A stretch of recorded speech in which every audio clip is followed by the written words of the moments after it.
l'impression que cette année, le festival prend une nouvelle dimension puisque la présentation est à Paris. La présentation est à Paris, mais dans une zone qu'on aime, la délégation du Québec. Nous sommes au Québec, à Paris, puisque cette année, à Angoulême, le pays invité, le pays qui va carrément illuminer ce festival, c'est le Québec, puisqu'on va présenter 10 films de l'histoire du Québec, qu'on va faire des projections sur la grande place des films d'Arcan, et qu'en plus, il y a 2 films dans la compétition. Donc cette année, comme l'an passé, c'était le Sénégal, cette année, c'est le Québec. Alors cette année, en avant-première, est-ce qu'il y a des surprises? Il y a déjà 2 grandes surprises. Il y a 2 avant-premières mondiales.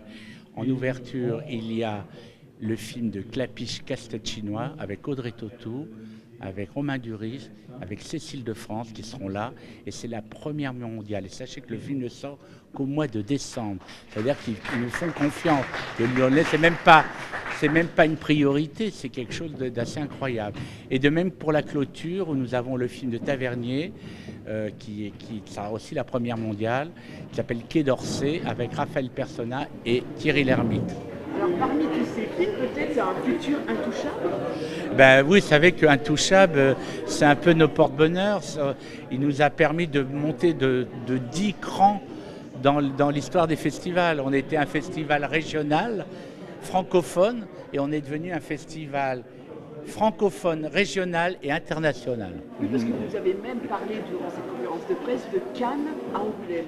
Oui, c'est exactement ça. C'est qu'on a j'ai pas compris la question là. Vous avez parlé même de Cannes, oui. du festival de Cannes à Angoulême. Oui, c'est-à-dire qu'on n'a pas encore la grosse tête, mais il y a un problème de budget, il y a un problème de temps, on est sur 5 jours, donc ça, on n'imagine pas qu'on est Cannes.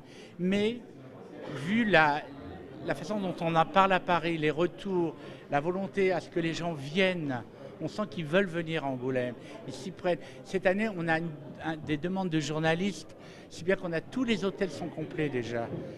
Donc ça veut dire qu'il se passe quelque chose. Et moi je suis ravi parce que j'ai vraiment une espèce d'amour charnel avec Angoulême. J'adore Angoulême, je me sens bien.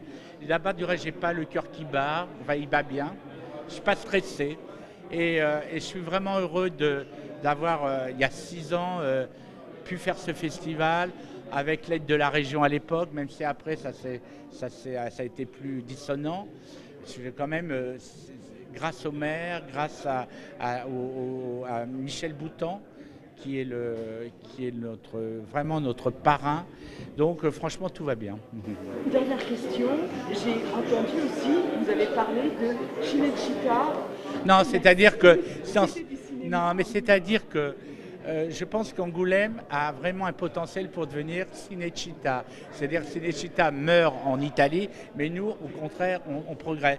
Il y a plein de studios qui se font. Il y a plein de tournages, il y a des écoles d'animation, des écoles graphiques, des écoles de cinéma. Et donc, il faut vraiment qu'on se dise, il y a le cognac, la boisson à cognac, il y a le cinéma à Angoulême.